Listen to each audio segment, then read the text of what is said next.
សួរអ្នកទាំងអស់គ្នាថ្ងៃនេះផងដែរគឺយើងធ្វើការវិភាគចម្បាំងរវាងតួអង្គពីរនាក់ទៀតហើយគឺយើងមាន Thanos ដែលមាននៅ Infinity Gauntlet ដែលមកពីភព Titan ជាមួយនឹង Superman បរិសុទ្ធនៃក្តីសង្ឃឹមដែលមកពីចក្រវាឡ DCU តើនរណានឹងឈ្នះបើសិនជាពួកគេច្បាំងគ្នាហើយគឺខ្ញុំវិភាគនេះគឺវិភាគលើតែ live action ទេហើយចំពោះការវិភាគហ្នឹងគឺខ្ញុំនឹងលើកមកនៅ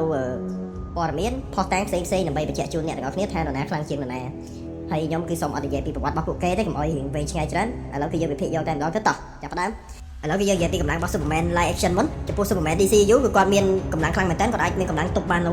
ក្រុមតេចាស់ Justice League ទាំងមូលហើយគាត់មានកម្លាំងនៅក្នុងការទាញនាវាខ្នាតធំនិងមានកម្លាំងក្នុងការ Mark Steven របស់ Harry Slug ហើយអ្វីដែលយើងមិនអាចបំភ្លេចបានគឺគាត់មានកម្លាំងដែលអាចរុញនៅម៉ាដបកក្នុងការវាបែកចេញគ្នាហើយក្នុងការរុញរបស់ម៉ាដបកហ្នឹងក៏មានជំនួយពី The Flash ជាមួយនឹង Cyborg ដូចគ្នាអ្នកទាំងអស់គ្នាក្នុងការរុញនេះជាកម្លាំងរបស់ Superman ចុះកម្លាំងរបស់ Thanos វិញគាត់ខ្លាំងកម្រិតណាតោះឥឡូវគឺយើងនិយាយ Thanos ដែលមិនទាន់មាន Infinity Gauntlet សិនចំពោះ Thanos គាត់អត់ទាន់មាន Infinity Gauntlet គឺគាត់អាចទប់បាននៅកម្លាំងរបស់ Hulk អ្នកទាំងអស់គ្នាគឺគាត់ម៉ាត់ Hulk យកម៉ាត់យកនេះជាកម្លាំងរបស់គាត់ដែលខ្លាំងហើយអ្នកទាំងអស់គ្នាដឹងថាកម្លាំង Hulk នេះគឺខ្លាំងប៉ុណ្ណាគឺគាត់អាចយកមកដៃវាយកំទេចក្បាលវាយអាថិនមួយហើយមួយទៀតគឺគាត់អាចមានកម្លាំងវាយ1 vs 3នៅក្នុងរឿង Avengers Endgame គាត់វាយជាមួយនឹង Thor Iron Man ជាមួយ Captain America ហើយដែលយើងបំភ្លេចមិនបាននោះគឺគាត់មាន Infinity Gauntlet ហ្នឹងគឺ Power Stone អ្នកទាំងអស់គ្នាដែលបានផ្ដល់នូវកម្លាំងឥតដែនកំណត់ហើយអ្នកទាំងអស់គ្នាក្នុងការយកមកវាយជាមួយនឹងក្រុម Avenger នៅក្នុង Infinity War ទីមួយក៏គាត់បានកំទេចនៅឋានព្រះច័ន្ទដោយបានទាញឋានព្រះច័ន្ទហ្នឹងមកបំលែងតែឋានព្រះច័ន្ទហ្នឹងមកទម្លាក់លើក្រុម Avenger ហើយមួយទៀតគឺមានសមត្ថភាពវាយបំបែកអញ្ចឹង Mirror Dimension អ្នកទាំងអស់គ្នាចិញ្ចាក់កញ្ចក់ហើយដែលយើងបំភ្លេចមិនបានគឺគាត់យក Power Stone ហ្នឹងក្នុងការយកមកកំទេចក្បាលរបស់ Thor អ្នកទាំងអស់គ្នាថ្ងៃអ្នកទាំងអស់គ្នាចំពោះកម្លាំងសុទ្ធគឺបាននៅលើ Superman ទេប៉ុន្តែឱកាសកម្លាំងនេះគឺខ្ញុំសូមឲ្យទៅកាន់ Thanosព្រោះថា Thanos គាត់មាននៅ Infinity Gauntlet Power Stone ផ្ដល់នៅកម្លាំងឥតដែនកំណត់ដល់គាត់អ្នកទាំងអស់គ្នាចំពោះកម្លាំងគឺខ្ញុំសូមឲ្យទៅកាន់ Thanosបានអ្នកទាំងអស់គ្នាចំពោះ Thanos គឺគាត់តាន់មែនតើអ្នកទាំងអស់គ្នាគាត់អាចទប់បាននៅកដាប់ដៃជាមួយគាត់ថាការវាយបហាពីសំណាក់ក្រុម Avenger ទាំងអស់អ្នកទាំងអស់គ្នាទីមួយគឺគាត់អាចទប់បាននៅ Power Storm Breaker របស់ Thor អ្នកទាំងអស់គ្នាគឺគប់មកបុកចំទ្រូងគាត់ជាប់តែម្ដងគឺគាត់គឺថាមើលទៅគាត់ទៅដូចជាมันមានការឈឺចាប់ឯខ្លាំងណាស់ទេហើយអ្វីដែលมันអាចបំភ្លេចបាននោះគឺគាត់អាច snap នៅ Infinity Gauntlet ដែលគ្មានបញ្ហាអ្នកទាំងអស់គ្នាមើលទៅគឺគាត់មិន snap ម្ដងនេះគាត់ snap 2 ដងអ្នកទាំងអស់គ្នាទីមួយគឺគាត់ snap រំលែងជីវិតពាក់កណ្ដាលទី2គឺគាត់ snap បំបែក stone អ្នកទាំងអស់គ្នានេះជា ability ដែលមិនអាចបំភ្លេចបានហើយដែលយើងមើលនៅក្នុង Endgame ទៅគឺហុកអ្នកទាំងអស់គ្នាគឺគាត់មុននឹងគាត់ snap នេះគឺគាត់មានអារម្មណ៍ថាឈឺចាប់ខ្លាំងអ្នកទាំងអស់គ្នាមើលទៅហើយសម្រាប់ Thanos ក្នុងការ snap គឺគាត់មិនមានការឈឺចាប់ឡើយនេះគឺជាភាពតាន់របស់ Thanos ដែលជា The Mad Titan បាទនេះជាស្នាដៃភាពតាន់របស់ Thanos អ្នកទាំងអស់គ្នាគឺកម្រិត Thanos នេះគឺមិនធម្មតាទេភាពតាន់របស់គាត់ហើយចុះយើងនិយាយពីភាពតាន់របស់ Superman វិញចំពោះ Superman គាត់មានភាពតាន់ខ្លាំងមែនតើអ្នកទាំងអស់គ្នាទីមួយគឺគាត់អាចរកនឹងការកាប់នៃបន្ថៅរបស់ Stephen Wolf អ្នកទាំងអស់គ្នាមើលទៅគឺកាប់ Superman មិនគឺសក់ទេហើយអ្វីដែលយើងភ្លេចមិនបានទៀតគឺគាត់អាចរងនឹងការបាញ់ធម្មពលពីសំណាក់យាន Kryptonian អ្នកទាំងអស់គ្នាមើលទៅគឺបាញ់កំទេចផែនដីតែ Superman ខុសឆ្លងកាត់ធម្មពលបុកចំយាននឹងឲ្យខ្ទេចហើយដែលយើងភ្លេចមិនបានគឺគាត់អាចរងនៅក្របបែករបស់សហរដ្ឋអាមេរិកគឺគាត់បាញ់ nuclear អ្នកទាំងអស់គ្នាមើលទៅបាំងនេះគឺ Superman គាត់មានការឈឺចាប់ខ្លាំងមែនទែនធ្វើឲ្យគាត់ស្លាប់មើលទៅគាត់បែកសាច់ទៅអ្នកទាំងអស់គ្នាប៉ុន្តែគាត់អាច heal មកវិញបាននៅក្នុងរយៈពេលខ្លីអ្នកទាំងអស់គ្នានេះជាភាពតាន់របស់ Superman ចឹងហើយខ្ញុំគិតថា ability ខ្ញុំបានទៅលើ Thanos ព្រោះថាក្របបែក nuclear มันអាចប្រៀបផ្ទឹមស្មើនឹងអាវុធ Storm Breaker ជាមួយនឹង Infinity Gauntlet ទេអ្នកទាំងអស់គ្នាចំពោះភាពតាន់ខ្ញុំឲ្យកាន់ Thanos ចុះបើសិនជានិយាយពីល្បឿនវិញគឺបានទៅណាចំពោះល្បឿនខ្ញុំគិតថាបានទៅលើ Superman ស៊ីដាច់អ្នកទាំងអស់គ្នាដោយសារ Superman គាត់មានល្បឿនអាចប្រៀបផ្ទឹមនឹង The Flash ប៉ុន្តែ Thanos គាត់មានល្បឿនយឺតទេអានេះចំពោះល្បឿនប៉ុន្តែអ្នកទាំងអស់គ្នាកុំភ្លេចថា Thanos គឺគាត់មាននៅ Space Stone ជាមួយនឹង Time Stone អ្នកទាំងអស់គ្នាចំពោះល្បឿននេះគឺមិនក៏ដោយ Superman គាត់លឿនមិនក៏ដោយក៏ Thanos អាចនឹងចាប់ជាមួយក៏វាយ Superman ត្រូវនេះគ្នាដោយសារគាត់ពឹងលើ Time Stone ជាមួយនឹង Space Stone អ្នកទាំងអស់គ្នាចឹងហើយចំពោះល្បឿននេះបើសិនជាតាមល្បឿនឆៅខ្ញុំគិតថា Superman លឿនជាងដាច់ចំពោះល្បឿនគឺខ្ញុំឲ្យទៅកាន់ Superman បាទអ្នកទាំងអស់គ្នាហើយបើនិយាយពី IQ មួយកថាភាពឆ្លាតវៃអីអស់ហ្នឹងគឺ Thanos ស៊ីដាច់ទេអ្នកទាំងអស់គ្នា Superman គ្មានមកឆ្លាតអីដូច Thanos ទេតែបើយើងនិយាយពីធម្មពលជាមួយនឹងសមត្ថភាពចុះនរណាខ្លាំងជាងឥឡូវគឺយើងនិយាយ Superman មុន Superman គឺទទួលបានធម្មពលពីព្រះអាទិត្យពណ៌ក្រហមហើយគាត់មានសមត្ថភាពចំនួន2ដែលខ្លាំងៗទីមួយគឺ Head Vision ក្នុងការបាញ់រំលងកម្ដៅចេញពីក្របភ្នែករបស់គាត់ហ្នឹងបាញ់ទៅសត្រូវមានកម្ដៅ 5000 អង្សាស្ដែងគាត់បាញ់ទៅកាន់ Steven Wolf ជាមួយនឹង Doomsday អ្នកទាំងអស់គ្នាហើយដែលយើងឃើញបានគឺ Free Flash ក្នុងការបញ្ចេញខ្យល់ត្រជាក់ចេញពីមាត់ហ្នឹងក្នុងការបកកសត្រូវជាក់ស្ដែងគឺគាត់បានបកនៅអាវុធរបស់ Steven Wolf នេះជាសមត្ថភាពនឹងជាសមត្ថភាពនឹងធម្មពលរបស់ Superman ចុះយើងនិយាយពីធម្មពលរបស់ Thanos វិញចាំខ្ញុំរៀបរាប់ឲ្យស្ដាប់ថាទូនាទីរបស់ក្រប Stone នីមួយៗហ្នឹងតើមានទូនាទីគេខ្លះចាំខ្ញុំប្រាប់តាមមកទៀតអ្នកនរគ្នាចាំទស្សនាទៅបាទអ្នកនរគ្នាឥឡូវគឺយើងនិយាយពី Space Stone មកទៅព្រោះ Space Stone គឺជា Stone ដែលអនុញ្ញាតឲ្យអ្នកប្រើហ្នឹងអាច teleport ទៅដល់ទីណាក៏បានដែរអ្នកនរគ្នានៅក្នុងលំហបើសិនដោយគ្រាន់តែការគិតរបស់គាត់ ហើយចំពោះជាក់ស្ដែងក្នុង Space Stone ហ្នឹងគឺអាចប្រើជាថាមពល telekinesis បានអ្នកនរគ្នាចំពោះ Portan គឺ Thanos គាត់បានយកប្រើ Space Stone ហ្នឹងក្នុងការ teleport ពិភព Titan រហូតមកដល់កន្លែងពិភពផែនដីវិញហើយមួយវិញទៀតគឺគាត់អាច teleport នេះអ្នកនរគ្នា teleport បំណែកឋានព្រះច័ន្ទហ្នឹងក្នុងការយកមកទម្លាក់ឲ្យចំ Tony Stark អ្នកនរគ្នាមើលទៅក្នុងវគ្គ Infinity War ទៅចំពោះមួយទៀតគឺ Mind Stone អ្នកនរគ្នា Mind Stone គឺមានសមត្ថភាពក្នុងការគ្រប់គ្រងចិត្តវិញ្ញាណរបស់សត្រូវហើយវាផ្ដល់នូវថាមពលផ្នែកចំណេះដឹងហើយមួយវិញទៀតគឺវាអាចបាញ់កំទេចដល់អ្វីៗទាំងអស់អ្នកនរគ្នាហើយត្បូងហ្នឹងគឺនៅលើក្បាល Vision ហ្នឹងឯងហើយចំពោះ Portan គឺត្បូងអាចប្រើប្រាស់បានដោយការសន្តំចិត្តវិញ្ញាណជាក់ស្ដែងដោយ Loki ប្រើដើម្បីគ្រប់គ្រងចិត្តរបស់ Hawkeye ជាមួយនឹង Dr. Saving ណាអ្នកនរគ្នា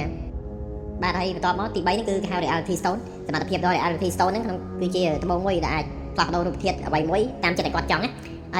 យដែលមិនភ្លេចនោះគឺអាចបង្កើតរូបភាពបំផន់ផ្នែកបានអ្នកនរគ្នាដូចជាថាមពលរបស់ Scarlet Witch អញ្ចឹងណាហើយជាក់ស្ដែងនៅក្នុង Portan គឺនៅក្នុងវគ្គ Infinity War គឺតានោះបានធ្វើឲ្យត្រែកហ្នឹងក្លាយទៅជាដំអិតហើយដែលមិនភ្លេចទេគឺគាត់បានបំផន់ផ្នែកវគ្គត្រង់កន្លែងគាត់កែប្រែភព Titan ដែលខូចខាតហ្នឹងឲ្យទៅជាភព Titan ដែលមើលទៅស្រស់ស្អាតណាអ្នកទាំងអស់គ្នាមើលទៅនេះខ្ញុំរៀបរាប់ត្រួសចំពោះទី4គឺ Power Stone Power Stone គឺបានផ្ដល់នូវកម្លាំងឥតដែនកំណត់ដល់អ្នកប្រើប្រាស់ហើយដែលមិនជាក់ស្ដែងគឺបានផ្ដល់ធម៌ពលបំផ្លាញនៅអ្វីៗគ្រប់យ៉ាងអ្នកទាំងអស់គ្នាជាក់ស្ដែងនៅក្នុង Portan តានោះបានប្រើ Power Stone ហ្នឹងបំបែកនៅភពព្រះច័ន្ទអ្នកនរគ្នាក្នុងការយកមកទម្លាក់លើ Tony Stark លើក្រុម Avenger នៅក្នុង Infinity War ណាហើយដែលភ្លេចបានហ្នឹងគឺគាត់បានយក Power Stone ហ្នឹងក្នុងការកំទេចនៅយានរបស់ Thor អ្នកនរគ្នាហើយមួយទៀតគឺ Power Stone ត្រូវបានពួក Celestial យកមកកំទេចភពណាអ្នកនរគ្នាមើលទៅនេះជា Portan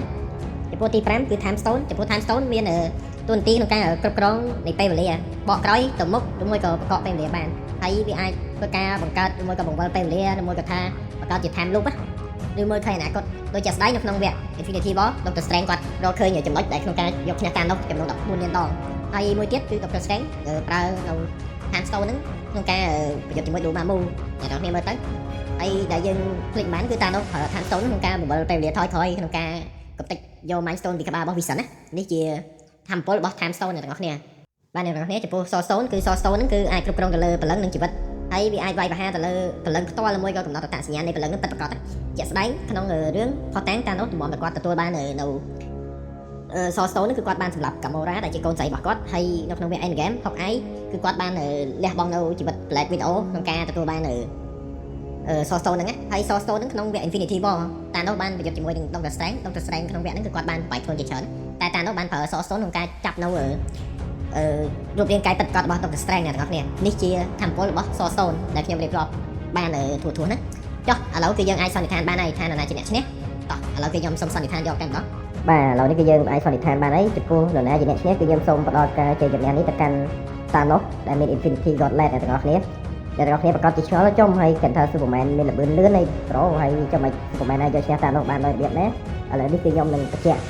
ថា Thanos អាចឈ្នះ Superman ពីផ្លូវចំពោះក្នុងចម្បាំងហ្នឹងណាទី1គឺទៅលើការវាយគ្នាភ្លាមទី2នឹងការត្រៀមខ្លួនទុកជាមុនអ្នកទាំងអស់គ្នាឥឡូវគឺខ្ញុំនឹងបកស្រាយជូនទៅឥឡូវបាទអ្នកទាំងអស់គ្នាឥឡូវគឺយើងនិយាយពីការវាយភ្លាមដែលថាខ្ញុំឲ្យជ័យជំនះតានោះដោយ low beat មានន័យថាឈ្នះដោយពីស្រួលទៅពិបាកមធ្យមមូលហេតុដោយសា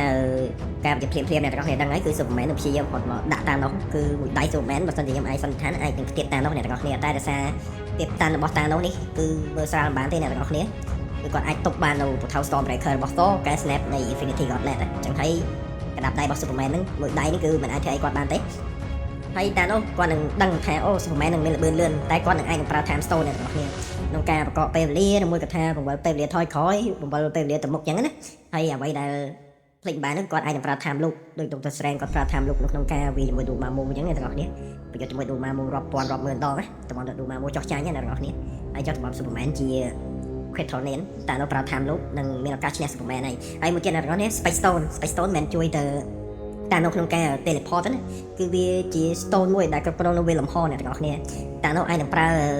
Space Stone បូកជាមួយ Time Stone បង្កប់ Superman ឲ្យនៅមួយកន្លែងមួយក៏ថាបញ្ជូន Superman ទៅទីតាំងណាឆ្ងាយក្រៅពីភពផែនដីអញ្ចឹងណាក្នុងការបញ្ជូន Superman ទៅនៅនឹងជារៀងរហូត